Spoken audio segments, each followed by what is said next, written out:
Salam, hər vaxtınız xeyir. Bugün sizinlə qərar vermə haqqında danışmaq istəyirəm. Bu, mənim son vaxtlar vaxt tapdıqca oxuduğum, araşdırdığım bir mövzudur. Mənə çox maraqlı gələn və maraqlı gəlməkdən də daha əsası çox önəmli olduğunu düşündüyüm bir mövzudur ki, bunu öyrənən, bilən, özündə bunu inkişaf etdirən hər insan həyatını hər tərəfli daima inkişaf etdirə bilər. Çünki bəzən verdiyimiz bir qərar bütün ömür boyu, ömrümüzün sonuna qədər ya müsbət olaraq, ya da mənfi olaraq təsirini davam elətdirir. Bəzən bu kiçik müddətli olur, bəzən uzun müddətli olur.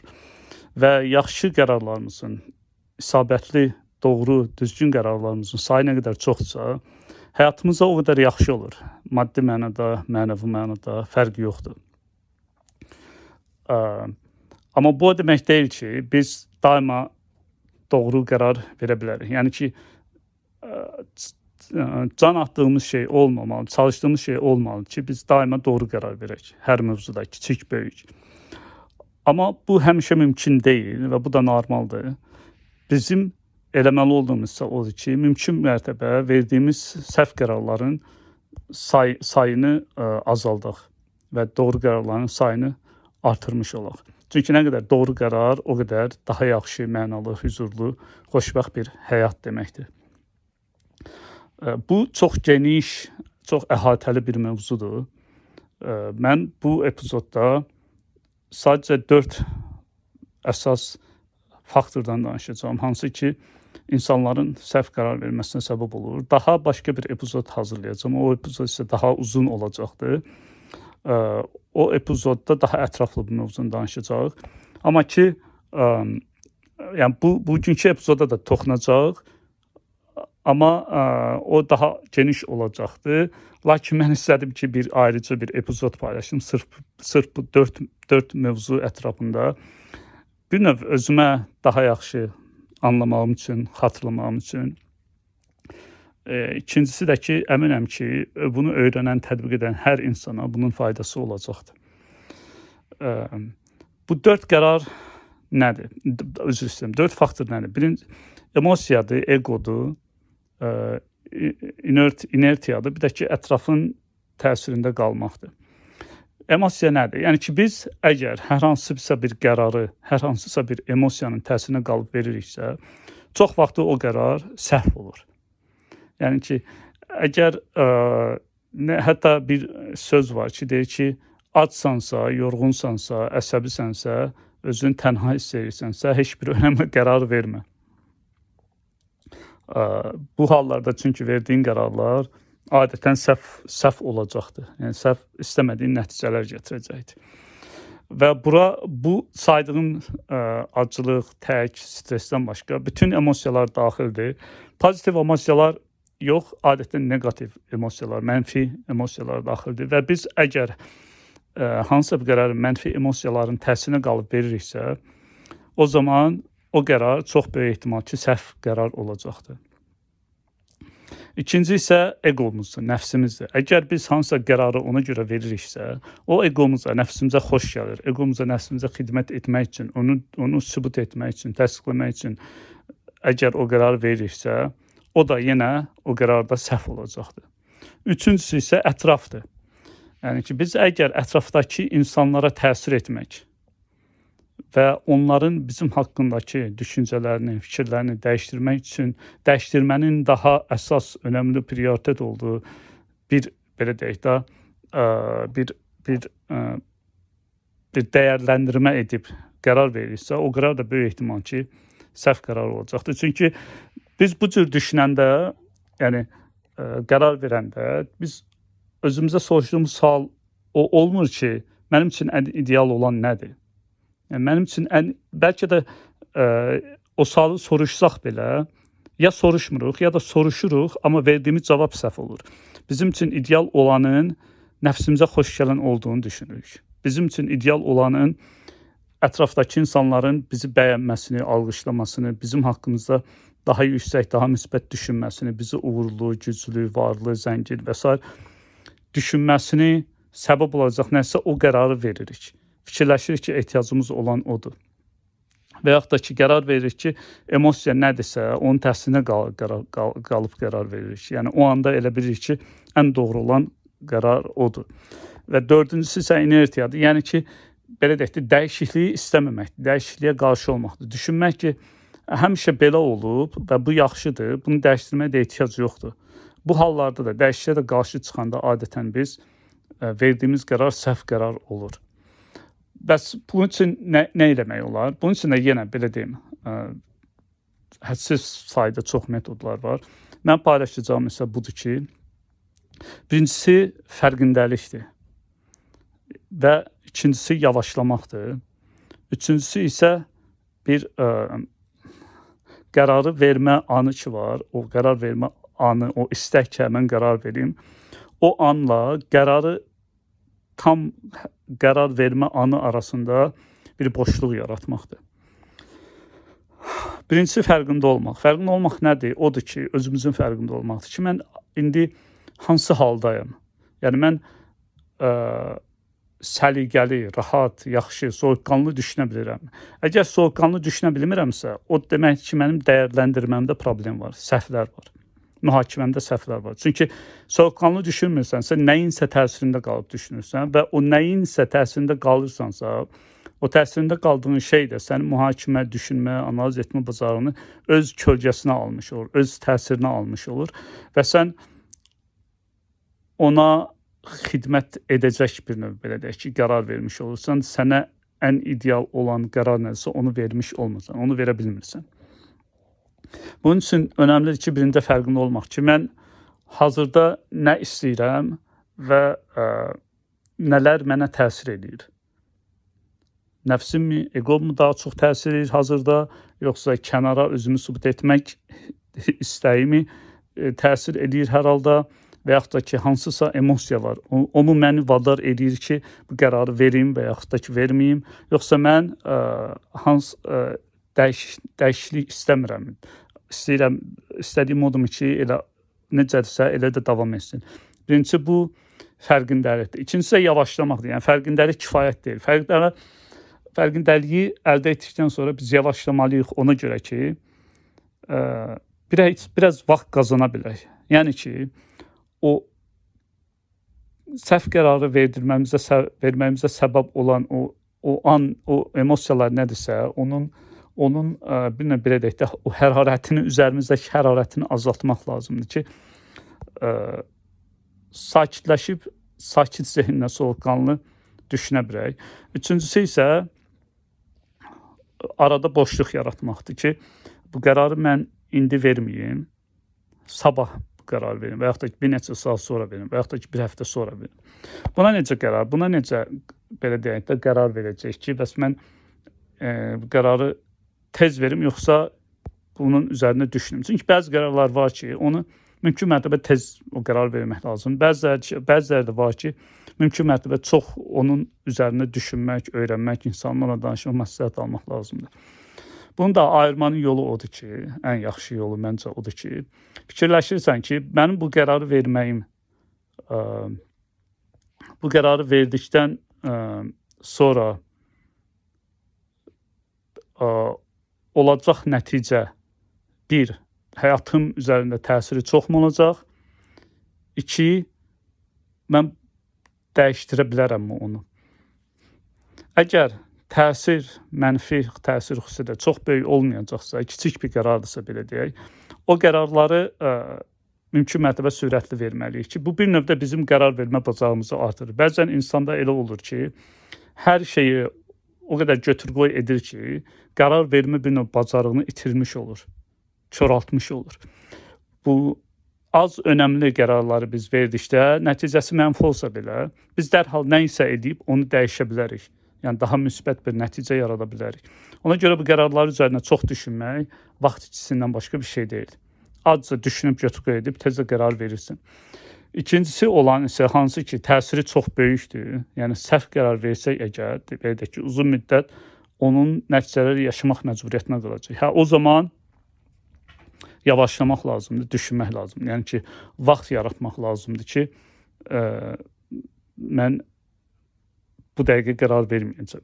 Bir də ki, bu sahədə deyilən, təkrarlanan bir növ belə deyim kimi bir şey var ki, o da budur ki, davamlı olaraq yaxşı qərar verən insanların bir xüsusiyyəti var ki, onlar icazə vermirlər ki, kənar faktorlar onları qərar verməyə məcbur eləsin. Çünki əgər o 4 faktora aid etmədim bunu, amma bu da önəmlidir. O da budur ki, əgər sən qərar verməyə məcbur edilirsənsə, sənin vaxtın azdırsa, imkanların azdırsa, o zaman da sənin böyük ehtimal ki, verəcəyin qərar xeyrinə olmayacaqdır. Çünki rahat düşünə bilmirsən, səni məcbur edir. Bəzən yaxşı qərar ola bilər, amma bu az olur.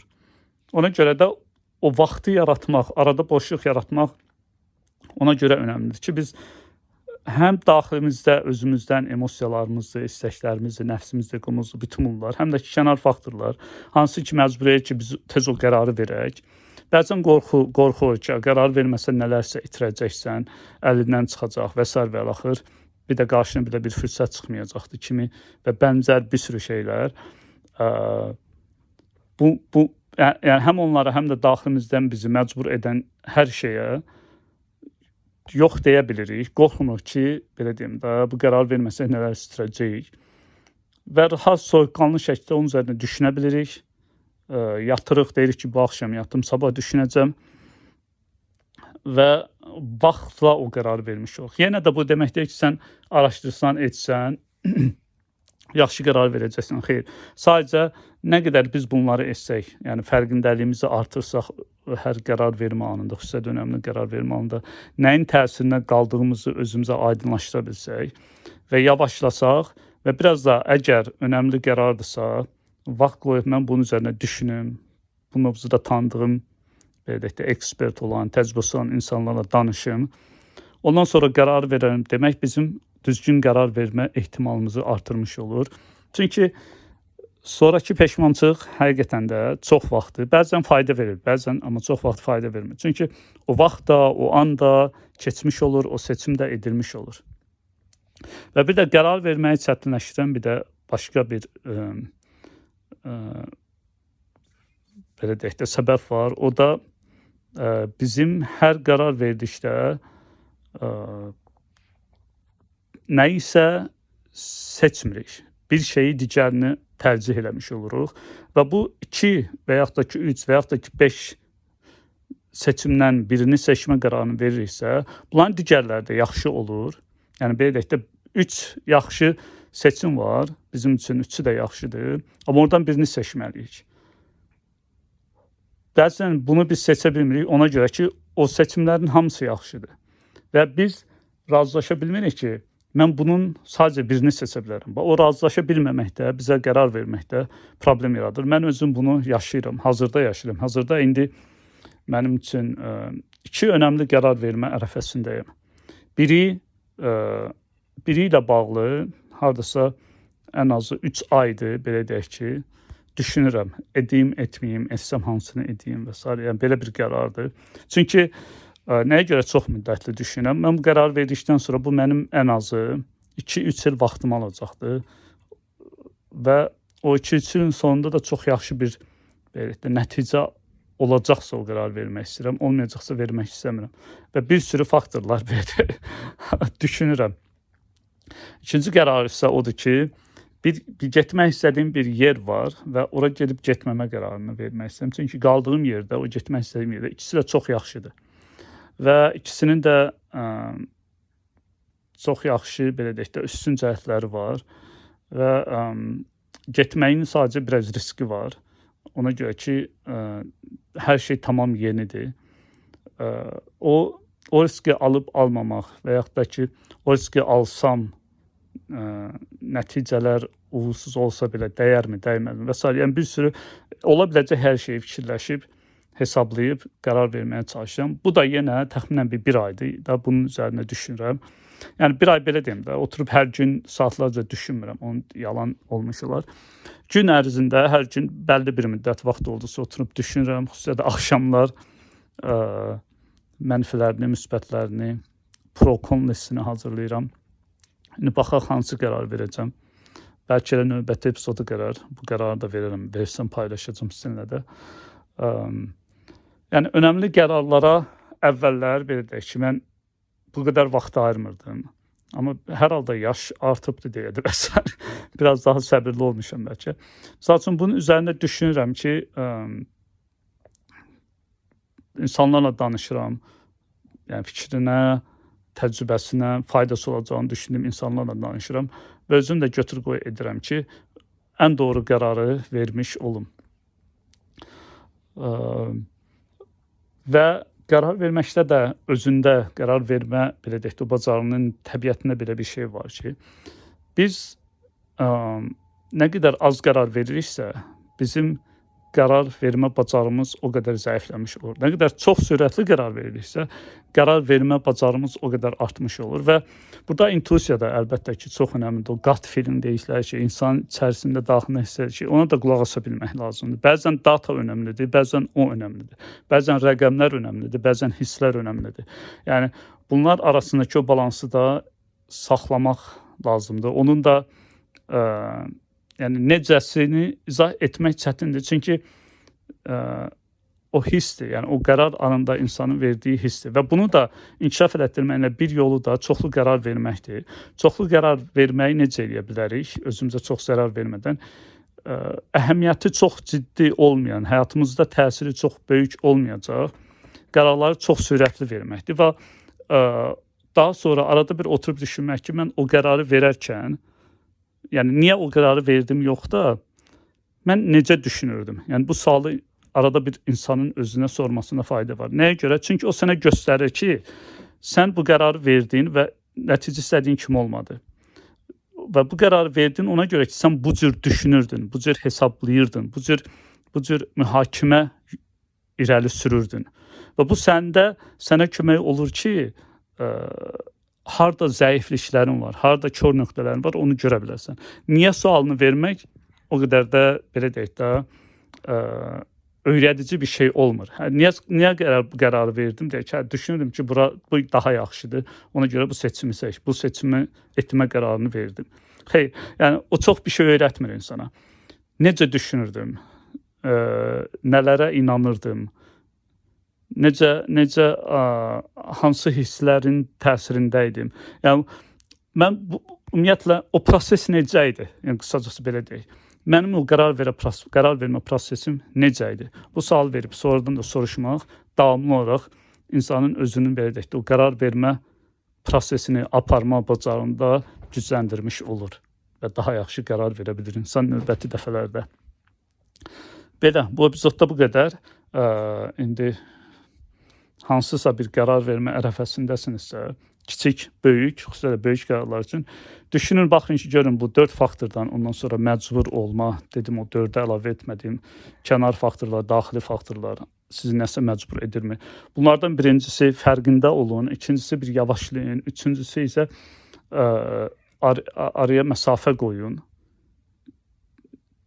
ki, rahat, soyuqqanlı düşünə biləsiniz ki, əmin olasınız ki, nə egonuzun, nə nəfsinizin, nə emosiyalarınızın, nə dəyişiklik qorxusu və ya istəksizliyinin, nə də ki, başqa insanlara özünüzü hər hansısa bir şəkildə təsir etmək, insanların hər hansısa mövzusun haqqındakı düşüncələrini dəyişdirmək üçün qərarı vermirsiniz. Qərarı vermənizin tək səbəbi odur ki, sizin üçün ən optimal, ən əla nəticə nədirsə, onu seçirsiniz. Ondan əmin olmaq üçün o qərar vermiş olursunuz. Belə, növbəti epizodda görüşənə qədər bəyənin, paylaşın, yazın. Növbəti epizodda görüşənə qədər.